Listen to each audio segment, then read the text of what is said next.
Bonjour, eh bien ceci est une lettre au Père Noël. Voilà, mon Père Noël à moi, c'est Jean-Michel Billot, l'auteur du Billot Show himself. Et j'ai pas mis mon petit bonnet de Père Noël ou de Mère Noël parce que j'en ai pas. Et puis après tout, c'est vous le Père Noël. Voilà, j'ai juste mis un pull rouge. Il y a en été 2009, donc il y a maintenant plus de 2 ans, 2 ans passés, 2 ans et demi. Vous avez été amputé d'une jambe suite à un anévrisme de la poplité, donc comme un AVC, donc un accident vasculaire cérébral, mais au niveau du creux du genou à la jambe. Et je passe les détails techniques parce que c'est pas l'objet du blog. Il a fallu téléphoner, la prise en charge a traîné parce qu'on pensait pas que c'était urgent au tri.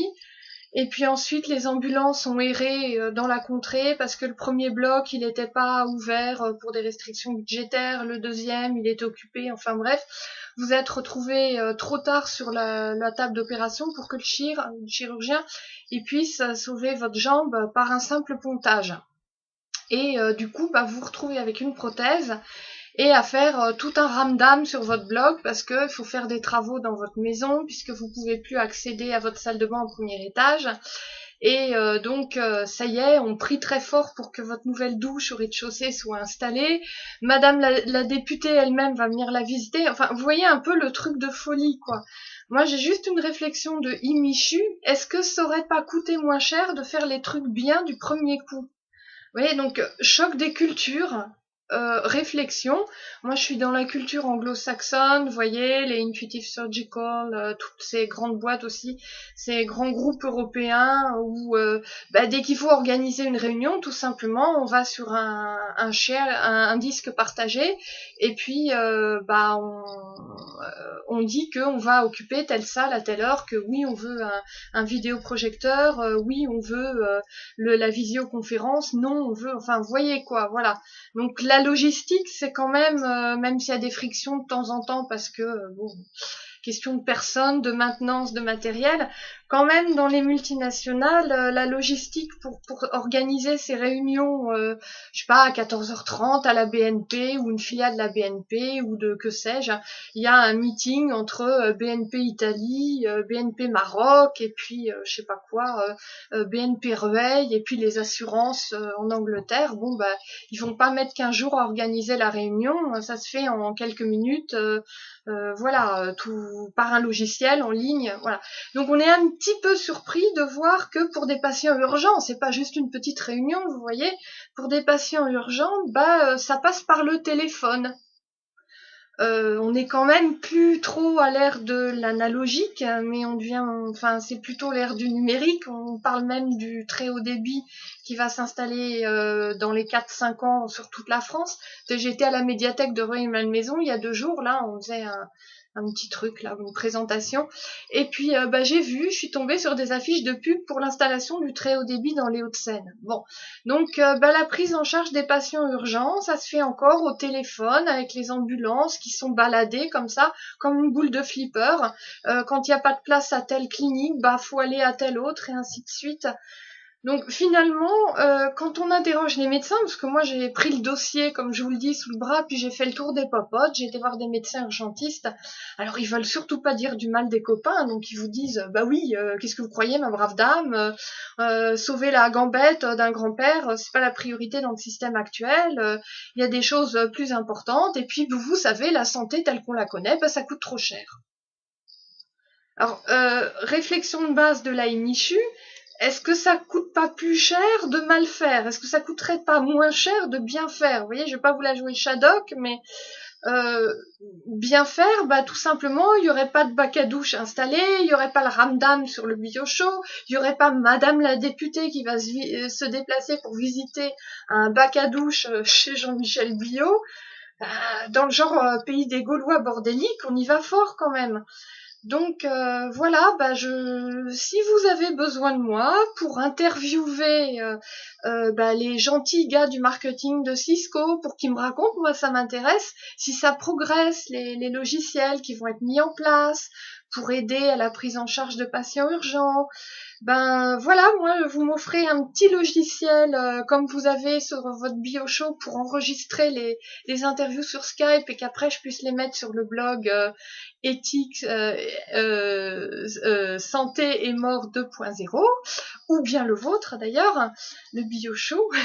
En tout cas, que tout le monde puisse les visionner, ben j'en serais ravie. Il paraît que c'est un petit logiciel et que ça coûte pas cher. Voilà. Donc c'est ma petite lettre au Père Noël. Et puis bah comme ça, j'espère qu'on va suivre les progrès pour la prise en charge des patients urgents, qu'on va faire avancer un petit peu le schmilblick dans la e-santé en interviewant les gens qui veulent faire, qui veulent avancer, et puis voir où ça bloque, quels sont les freins, quelles sont les résistances. Moi, j'en parle un petit peu de toutes ces choses-là, des médecins, des chirurgiens. Ils me disent, mais ma brave dame, c'est la révolution. Je parle pas trop de descendre dans la rue avec ma pancarte, vive la e-santé. Je parle tout simplement d'un constat qui est, on fonctionne en silo et le médecin, il se dit, bon, moi j'ai bien fait mon boulot. Bon, il a été amputé, c'est un retraité. Il y en a plein dans son cas en France. Ça me coûte pas plus cher, moi ça me coûte moins cher sa prise en charge comme ça. Mais quand on regarde l'ensemble des acteurs, la Sécu qui va avoir rembourser les séances de kiné, la prothèse, l'installation de la douche en rez-de-chaussée, tout ça, bah oui, je sais bien que tout est saucissonné, donc chacun est ravi de pousser le bébé dans le camp retranché de l'autre. Et pour autant, on n'est pas les Gaulois d'un côté et les Romains qui vivent retranchés dans le camp de Baba au Rhum. Si on regarde les coûts globaux, à la fin, on se rend quand même compte que ça revient moins cher de bien faire du premier coup, quoi. Donc voilà, bah, c'est juste dans cette optique de Imichu qui veut faire un petit peu avancer le schmilblick. Ben voilà, j'attendrai dans ma cheminée ce petit cadeau et puis j'espère pouvoir commencer les interviews début janvier ou le temps que je me familiarise, parce que je suis pas une geek à vrai dire, mais le temps que je me familiarise avec ce petit logiciel, et ben ma foi quand même début 2012. Éventuellement par un charmant directeur marketing de chez Cisco qui me racontera tout ce qu'il a fait jusque-là, tout ce que Cisco a fait pour faire avancer tout ce qui est système d'information en santé, en hôpital public et puis aussi dans les cliniques. Et ma grande question, ma grande question, c'est pourquoi en France on envisage la santé comme un coût, une charge? Vous voyez, une charge, on n'a plus les moyens, on chante le refrain de la misère en permanence, hein. C'est l'histoire des poches vides, hein. On est fauché. The Story of Broke. Si vous avez été sur mon blog avant, cette petite présentation vous dira quelque chose.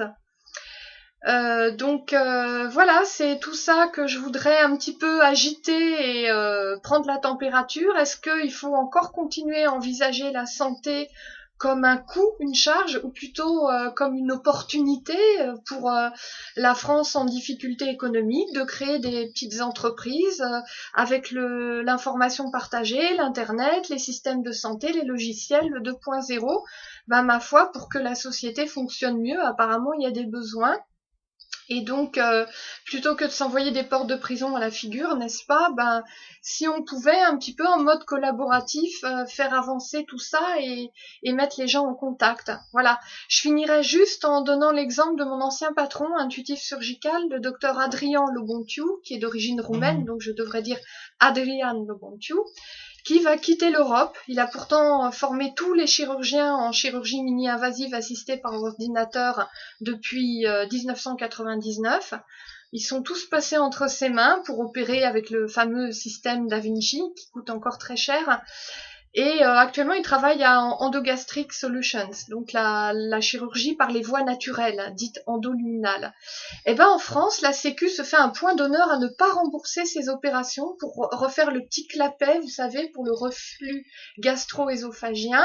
Non, ça coûte trop cher, on peut opérer autrement, alors que ça coûte franchement pas cher en fait. Mais non, il faudra attendre 5 ans, vous voyez, pour la prise en charge en France par la Sécu. Donc moi je reçois des paquets de mails de gens qui m'écrivent pour être opérés comme ça et je les envoie soit aux USA, soit en Belgique, parce qu'en France, bah voilà, vous voyez, imaginez la santé en termes de coûts et non pas en termes d'opportunités.